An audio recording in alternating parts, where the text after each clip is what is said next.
BA द्वितीय वर्ष के विद्यार्थियों के द्वितीय प्रश्न पत्र के अंतर्गत आज हम भारतीय संदर्भ में कुछ ऐसी सामाजिक समस्याओं का उल्लेख करेंगे जो कि यहाँ पर बहुत ज़्यादा हैं अन्य देशों की अपेक्षा। पारिवारिक समस्याओं और वैवाहिक समस्याओं के अंतर्गत मुख्य रूप से 3 प्रकार की समस्याएं हमारे इस विषय में सम्मिलित हैं। पहला है बाल विवाह, दूसरा है दहेज प्रथा और तीसरा है तलाक। ये तीनों ही वैवाहिक समस्याएं हैं। चूँकि भारत में विवाह को एक धार्मिक संस्कार माना जाता है, विवाह की अनिवार्यता है, इसलिए यहाँ पर विवाह से संबंधित जितने भी प्रतिमानों में बदलाव आया है उसे समाज सहज स्वीकार अभी तक नहीं कर पाया है।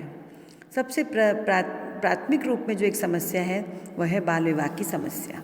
शहरों की अपेक्षाकृत ग्रामीण क्षेत्रों में आज भी बाल विवाह की प्रथा देखने को मिलती है। इस बाल विवाह की समस्या ने कई ऐसी सामाजिक कुरीतियों को जन्म दिया जिनके कारण भारतीय विकास अवरुद्ध हो गया है। बाल विवाह के अंतर्गत धर्म ग्रंथों के रचनाकार बाल विवाह के पक्ष में रहे हैं और कम आयु में ही लड़की का विवाह कर देना माता पिता का धार्मिक कर्तव्य माना गया। भारत की धार्मिक रूप से भयभीत जनता धार्मिक ग्रंथों से प्रेरणा लेकर छोटे छोटे अबोध बालकों का विवाह कर देती है और आज भी गांवों में ऐसे विवाह बहुत संपन्न होते हैं। महाराष्ट्र में तो कई बार 2 गर्भवती स्त्रियां भी पहले से तय कर लेती हैं कि उनमें से एक लड़का और दूसरे की लड़की हुई तो उन दोनों का परस्पर विवाह करवा दिया जाएगा। राजस्थान के ग्रामीण क्षेत्रों में दूध पीते बच्चों को गोद में उठाकर थाली में बिठाकर शादी करवा दी जाती है।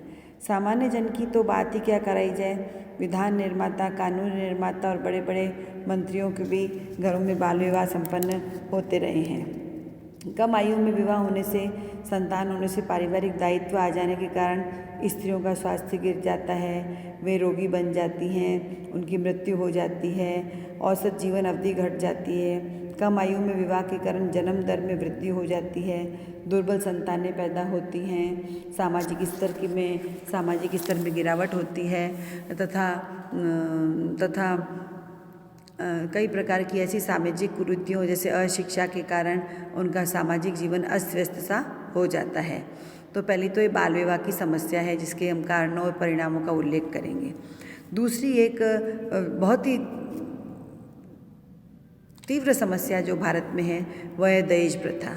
यहाँ पर यहाँ पर स्त्री की अशिक्षा के कारण और धर्म ग्रंथों के अनुसार कुछ उपहार स्वरूप देने के कारण या पुरुष प्रधान व्यवस्था के अंतर्गत ऐसी व्यवस्था की गई कि लड़कियों को दहेज दिया जाए।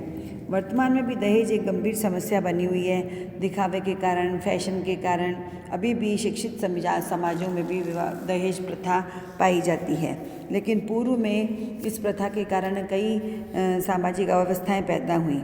इसके कारण माता पिता के लिए लड़कियों का विवाह एक अभिशाप बन जाता है।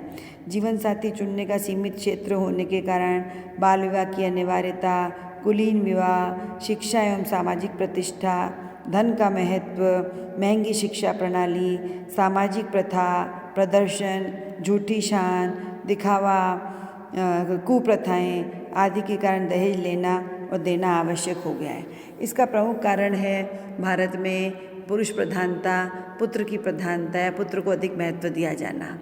बेटे के जन्म के उत्सव पर थाली वगैरह बजाना और लड्डू आदि मिठाई वगैरह बांटना और उनका ये एक ऐसी सोच है भारतीय समाज के विशेषकर ग्रामीण इलाकों में कि ग्रामीण इलाकों में विशेष तरह से ये एक सोच है ऐसी कि पुत्र के ऊपर जितना भी पैसा उसके पालन पोषण पर लगाया जाता है तो दहेज प्रथा में उसको स्वीकार किया जाता है, मांगा जाता है और दहेज मांग करके उसकी खाना पूर्ति की जाती है कि हमने पुत्र को बड़ा किया, पढ़ाया लिखाया तो हमारे को ये दहेज दिया जाए, मांग की जाती है। इस प्रकार गरीब घरों के या निर्धन परिवारों की बच्चियों की शादियां अवरुद्ध हो जाती हैं।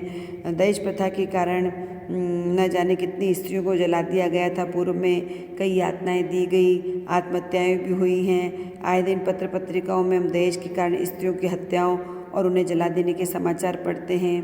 दहेज प्रथा ने ही बालिकावध, पारिवारिक विघटन, ऋणग्रस्तता, निम्न जीवन स्तर, बहुपत्नी प्रथा, बेमेल विवाह, अनैतिकता, अपराध, भ्रष्टाचार और अनेक मानसिक बीमारियों को जन्म दिया है।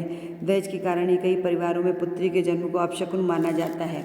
इसलिए ग्रामीण समाजों में पहले बेटी की हत्या गर्भ में भी कर दी जाती थी और बेटी जन्म के पश्चात भी उसे कई बार कुएं आदि में फेंक दिया जाता था। पश्चिमी राजस्थान में कई ऐसे कंकाल मिले हैं जहाँ पर जो कन्या भ्रूण हत्याएँ थी। तो कन्या भ्रूण हत्या को दहेज प्रथा ने का एक बहुत बड़ा कारण है। कन्याओं की हत्या इसलिए कर दी जाती है कि गरीब माता पिता उसके दहेज नहीं जुटा पाते हैं।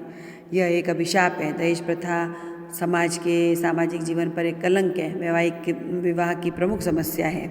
सामाजिक और आर्थिक विषमताएं बढ़ जाने के कारण भी दहेज का एक महत्वपूर्ण प्रलोभन और लालच बन गया है।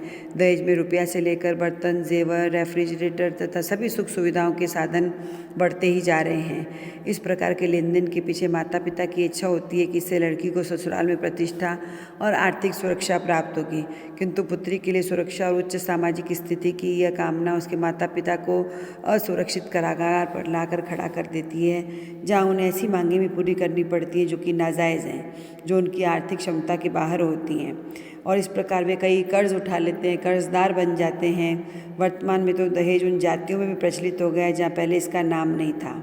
दहेज के कारण लड़कों के मोल भाव होते हैं और जो ऊंची ऊंची बोली भी लगाई जाती है।